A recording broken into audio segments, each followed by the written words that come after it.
Yes, hello student, this is Rohan Chaudhary and you are watching Reps Classes, the only channel for the physics. In previous lecture, we studied about the electric flux. Now today we will discuss about the Gauss theorem and its application.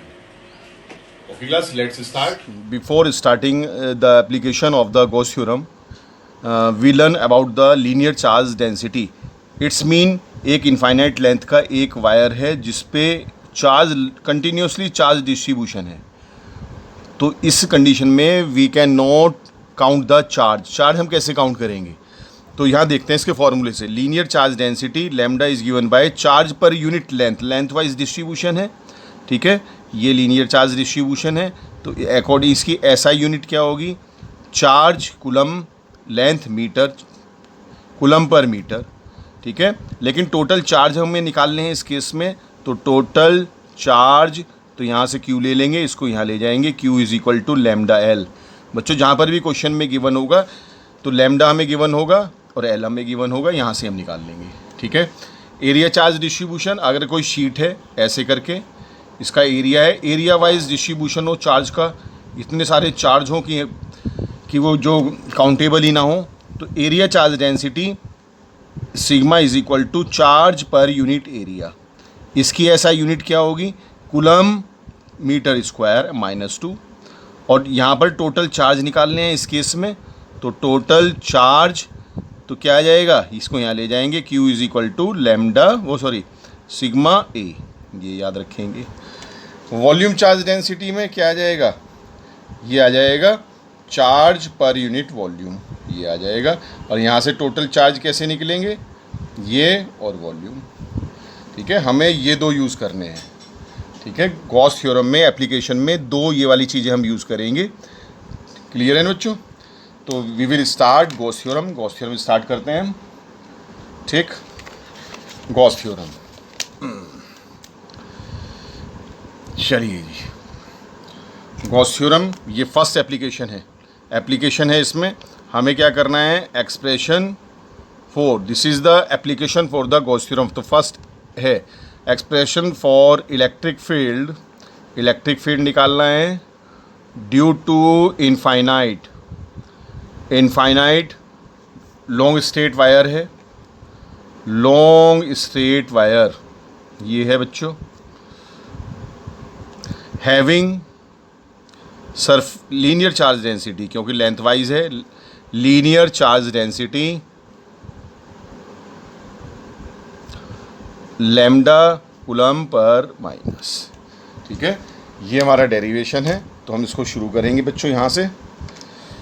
तो क्या है कि हमारे पास infinite length का एक wire है, ये करके इनफाइनाइट लेंथ का कंटिन्यूस चार्ज डिस्ट्रीब्यूशन है. तो पॉजिटिव चार्ज है, इलेक्ट्रिक फील्ड इधर भी होगा इधर भी होगा. तो किसी एक पॉइंट पर वो हमें बताएगा कि यहाँ पर इलेक्ट्रिक फील्ड निकालना है, इतनी डिस्टेंस पर यहाँ निकालना है या यहाँ निकालना है. ठीक है, क्योंकि गॉस थ्योरम का एप्लीकेशन है तो we have to consider a Gaussian surface. तो गॉसियन सरफेस हमें कंसीडर करना पड़ेगा. गॉसियन सरफेस कंसीडर कर लेते हैं इस फिगर का. इधर निकालना है या इधर निकालना है, तो इसको एनक्लोज करेंगे बाय द गॉसियन सरफेस.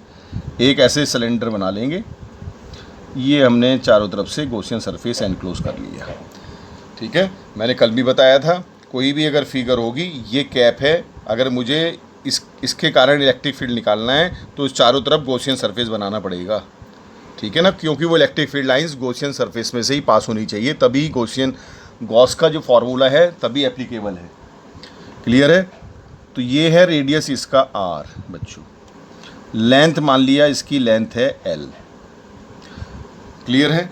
अब हम ये भी देखेंगे, हमने कहा था कि अब इसके तीन सरफेस हैं.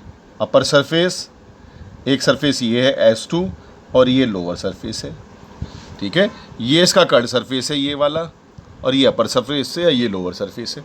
तो फ्लक्स हर सरफेस के कारण होगा, हमें चेक करना पड़ेगा. एक ये सरफेस है, तो सबसे पहले हमने क्या किया था, एरिया एलिमेंट भी लिया था. जिस शेप का ये एक एरिया एलिमेंट ले लेते हैं, यहाँ से ये ले लिया छोटा सा एरिया एलिमेंट. ये भी हमने प्रीवियस लेक्चर में पढ़ा था. एरिया एलिमेंट जहाँ काटेंगे तो उसकी डायरेक्शन आउटवर्ड होगी. तो DS यहाँ पर है. ऐसे मान लो जैसे कोई छत है और छत पे से मैंने छत को ऊपर से काटा कहीं से, और मैं नीचे से देख रहा हूँ तो मुझे कहाँ का दिखाई देगा, सामने का। तो this is the direction for the area factor. Electric field क्योंकि पॉजिटिव चार्ज है, इलेक्ट्रिक फील्ड इधर निकाल रहे हैं तो इलेक्ट्रिक फील्ड तो इधर ही होगा 90 डिग्री S1 सरफेस पे। यहाँ से कट सरफेस एरिया यहाँ निकाल के देखते हैं। यहाँ हमने ds काट लिया तो ds की डायरेक्शन आउटवर्ड और इलेक्ट्रिक फील्ड की डायरेक्शन तो सेम रहेगी। तो यहाँ पर एंगल कितना है, 0 डिग्री है। एक तीसरा सरफेस है, यहाँ से हमने काटा, अंदर से हमने काट लिए, नीचे झाँकेंगे तो सामने आएगा ds की डायरेक्शन ये, ठीक है। और इलेक्ट्रिक फील्ड इसी डायरेक्शन में रहेगा तो 90 डिग्री ये आ गया बच्चों, यहाँ है ना। तो ऐसा हमें लेना पड़ेगा हर एक उसमें। तो यहाँ मैं लिखता हूँ, शुरू करते हैं कि consider an infinite long straight wire, infinite length का लॉन्ग स्ट्रेट वायर है, हैविंग सरफेस चार्ज डेंसिटी, इतना बोल देंगे, linear charge density, having linear charge density lambda coulomb per -1, ठीक है। अब हमने क्या किया, कंसीडर किया, कंसीडर आ सिलेंड्रिकल गॉसियन सरफेस, ये हमने कंसीडर कर लिया, Gaussian surface of length L, जिसकी लेंथ L है, ठीक है। अब देखते हैं जरा यहाँ बच्चों, तो निकालते हैं इसका इलेक्ट्रिक फील्ड। तो पहले फ्लक्स निकालना पड़ेगा। तो total flux is given by, बहुत इजी है, अच्छे से समझेंगे। Total flux is given by, तो फाई ई निकाल दिया। 3 सरफेस हैं, तीनों का लिखना पड़ेगा S1 के कारण, ये रहा S1 के कारण। ये फॉर्मूला क्या था, ई ds, डॉट हटा दिया तो कोस कितना है 90 डिग्री, ये लिख दिया बच्चों। प्लस दूसरे सरफेस का S2 का ये है ई ds, कोस 0 डिग्री है, यहाँ पर पैरेलल है यहाँ पर। प्लस तीसरे सरफेस का हम करते हैं S3 ई ds, ये रहा कोस 90, ये कर लिया, ठीक है। अब हमने देखा कि ये तो हमने कर लिया बच्चों, लेकिन क्या है, इसका कितना हो जाएगा 0, इसका भी कितना हो जाएगा 0, कोस 90 0 होता है। तो हम पे केवल एक सरफेस बचेगा, कौन सा, ये वाला S2 सरफेस। S2 हो जाएगा ई ds, ठीक है ना, क्योंकि जब इलेक्ट्रिक फील्ड एरिया वेक्टर के पैरेलल होगा वहीं पर क्या होगा, फ्लक्स होगा, वरना नहीं होगा। जैसे 90 डिग्री यहाँ पर नहीं होगा। तो E कांस्टेंट है, बाहर ले लिया। ds को हम क्या करेंगे, इंटीग्रल करेंगे ds का। ds किस में से काटा है, कर्ड सरफेस में से काटा है, ये कर्ड सरफेस है, इतना एरिया जो ये वाला। तो कर्ड सरफेस सिलेंडर का क्या होता है देख लेंगे। तो E इंटू 2πrl, तो phi E is equal to कितना आ गया, ये आ गया बच्चों 2πrl आ गया यहाँ पर। This is your equation number first. Flux हमारे पास आ गया है ना। ये ds देखेंगे, ds जिसमें से काटा है उसी का सरफेस एरिया लिख देंगे। ये हमने लिख दिया, सिलेंडर का कट सरफेस एरिया में से काटा था, कट सरफेस एरिया 2πrl होता है। अब ये किसकी एप्लीकेशन है, गॉस की एप्लीकेशन है। तो लिखेंगे बाय यूजिंग, इसके बाद फर्स्ट इक्वेशन बनाने के बाद by using Gauss theorem, Gauss theorem use करेंगे यहाँ पर। गॉस थ्योरम क्या कहती है, वो कहती है phi is equal to Q upon epsilon. ये है गॉस थ्योरम का फॉर्मूला। तो भाई, और यहाँ पर लीनियर चार्ज डेंसिटी दे रखी है बच्चों, ध्यान रखेंगे, लीनियर चार्ज डेंसिटी दे रखी है। तो लीनियर चार्ज डेंसिटी क्या होती है, lambda is equal to Q upon L। तो यहाँ पर टोटल चार्ज कितने होंगे, Q is equal to lambda L, ये याद रखेंगे। यहाँ से टोटल चार्ज, इसका मतलब यहाँ पर है, तो टोटल चार्ज यहाँ पर रखेंगे। अगर ये गिवन है चार्ज डेंसिटी तब लिखेंगे Q की value lambda L upon epsilon. This is your equation number second. ये भी फ्लक्स है, ये भी फ्लक्स है, ये फर्स्ट है, ये सेकंड। तो from equation first and second क्या कर देंगे, दोनों को इक्वेट कर देंगे।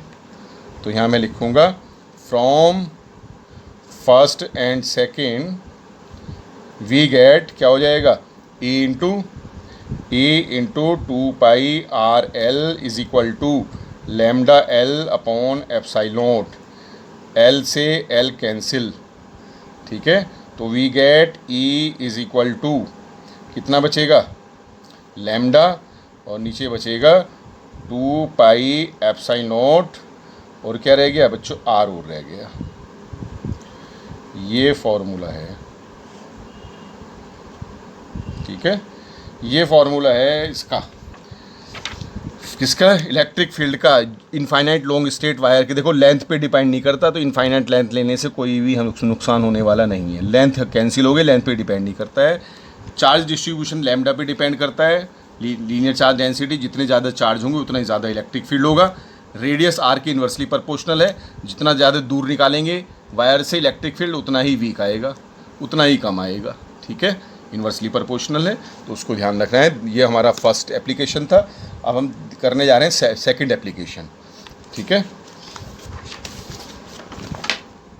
तो सेकंड एप्लीकेशन बच्चों हमारा है ये,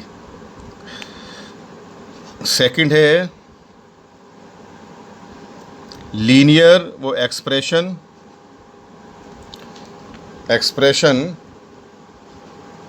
for electric field due to infinite plane sheet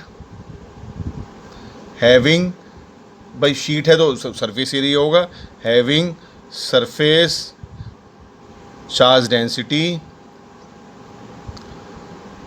density कितना, सिग्मा कूलम मीटर -2, ठीक है। स्टार्ट करते हैं, छोटा सा है ये चैप्टर का लास्ट टॉपिक है तुम्हारा, क्योंकि जो स्फेरिकल सेल वाला था वो तो ख़त्म हो चुका। ये है बच्चों, ये शीट है, ठीक है, और शीट है, इसमें पॉजिटिव चार्ज कंटिन्यूस डिस्ट्रीब्यूशन है, इतने पॉजिटिव चार्ज हैं। तो पहले इसका बना लेता हूँ गॉसियन सरफेस ड्रॉ कर लिया हमने इसका। ये गॉसियन सरफेस है, इसका सिलेंड्रिकल शेप का है, ये भी इसका भी गॉसियन सरफेस। ऐसे हमें ये शीट ऐसे है बच्चों, जैसे ऐसे है, इधर निकालना है, इधर इसके ये शीट खड़ी है ऐसे, इधर निकालना है या इधर निकालना है। पॉजिटिव चार्ज होंगे तो इलेक्ट्रिक फील्ड इधर भी होगा, पॉजिटिव चार्ज है इधर भी तो इलेक्ट्रिक फील्ड इधर भी होगा, ठीक है। क्योंकि ये शीट ऐसे है, जैसे मैं इस बुक को रख दूं ऐसे करके, ठीक है, तो इसके इधर भी है इलेक्ट्रिक फील्ड और इस साइड भी इलेक्ट्रिक फील्ड है, तो हमें दोनों तरफ इलेक्ट्रिक फील्ड निकालना पड़ेगा। यहाँ से आर डिस्टेंस पर एक पी पॉइंट है, आर डिस्टेंस पर यहाँ पर भी निकाल लेते हैं। तो पहले इसके सरफेस देखते हैं कितने सरफेस है। एक सरफेस है S1 ये रहा, एक सरफेस है S2 कट सरफेस, एक ही है S3। इलेक्ट्रिक फील्ड यहाँ से हमने DS काट लिया, DS ऐसे आ गया, और शीट ऐसे है तो इलेक्ट्रिक फील्ड इधर भी होगा। ये रहा इलेक्ट्रिक फील्ड, तो थीटा 0 डिग्री यहाँ तो होगा। यहाँ से शीट काटी, एरिया वेक्टर सामने की तरफ होगा। ये इलेक्ट्रिक फील्ड कहाँ पर है, इधर की तरफ है इलेक्ट्रिक फील्ड, ये रहा 90 डिग्री। तो कट सरफेस एरिया के कारण इलेक्ट्रिक फील्ड 0। यहाँ से काट के देखते हैं, DS ये रहा, और इलेक्ट्रिक फील्ड शीट ऐसे है तो इलेक्ट्रिक फील्ड इधर भी होगा, इलेक्ट्रिक फील्ड इधर भी होगा। ये काट लिया, तो ये है इलेक्ट्रिक फील्ड। तो यहाँ पर उल्टा है उस केस का, तो यहाँ पर कट सरफेस के कारण इलेक्ट्रिक फील्ड नहीं होगा। तो जल्दी से मैं लिख दूँ, वीडियो बड़ी हो जाएगी। Consider infinite plane sheet having surface charge density. अच्छा, ये जो पायलट पेन है इनसे लिखा नहीं जाता, बॉल पेन से लिखा जाता है। डेंसिटी सिग्मा कूलम मीटर -2 लिख दिया, ठीक है। तो फ्लक्स गिवन बाय लिख देता हूँ मैं पूरा, डायरेक्ट भी लिख सकता था मैं इसको बच्चों। फ्लक्स गिवन बाय ये हमने लिखा, तो सरफेस S1 के कारण EDS cos 0 degree plus surface S2 के कारण EDS ये रहा 90 डिग्री है इसमें, प्लस सरफेस 3 के कारण S3 EDS cos 0। तो ये तो क्या है, cos 90 0 हो जाएगा, तो यहाँ पर क्या होगा, इज इक्वल टू E क्या बचा, S1 DS बचा, प्लस E बाहर ले लिया, S3 DS बचा। E ठीक है, DS माने एरिया, टोटल एरिया रख देंगे अभी आगे, ये मैंने A लिख लिया है एरिया को, DS टोटल एरिया, ठीक है, दोनों सेम हैं। ये रही यहाँ पर तो 2 ये कितना हो गया, तो फ्लक्स यहाँ से आ गया बच्चों 2EA। This is your equation number first. और ये किसका एप्लीकेशन है, गॉस का एप्लीकेशन है, तो गॉस को तो जरूरी याद करेंगे हम। तो बाय गॉस थ्योरम यूज़ किया। क्या कहता है वो, phi is equal to Q upon epsilon naught, लेकिन चार्ज डेंसिटी दे रखी है तो क्यू की वैल्यू रखेंगे। चल ये क्या था, ये इसका फॉर्मूला ये था क्यू अपॉन एरिया, और टोटल चार्ज कितने आ गए थे यहाँ से, टोटल चार्ज गिवन बाय ये सिग्मा ए आ गए थे। तो यहाँ मैं लिखूँगा sigma A upon epsilon naught. This is your equation number second. ये भी फ्लक्स है, ये भी फ्लक्स है। तो from first and second, from first and second we get, लिखेंगे क्या, 2EA is equal to sigma A upon epsilon not. ए से कट गया, इसलिए मैंने ए की वैल्यू यहाँ नहीं रखी थी, क्योंकि पिछली बार तो हमने एरिया रख दिया था, तो ये यहाँ कैंसिल हो गया। तो बच्चों this implies that E is equal to sigma upon 2 epsilon naught. ठीक है, ये इंपॉर्टेंट फार्मूला। देखो ये भी एरिया, शीट के एरिया पे डिपेंड नहीं करता है, तो एरिया कैंसिल हो गया, इसलिए मैंने एरिया को ये रहने दिया था। ये भी सरफेस चार्ज डेंसिटी, जितने ज़्यादा चार्ज होंगे उस पर उतने उस पर डिपेंड करेगा, और इसकी परमिटिविटी ये वाला मटेरियल पे डिपेंड करेगा। ठीक है, ये चैप्टर तुम्हारा कंप्लीट, क्लियर। और जो टॉपिक बचा हो तो मैं लास्ट लेक्चर में देखता हूँ कोई भी, फिर न्यूमेरिकल करेंगे कल हम इसके बाद। ठीक है, ओके बच्चों, थैंक यू।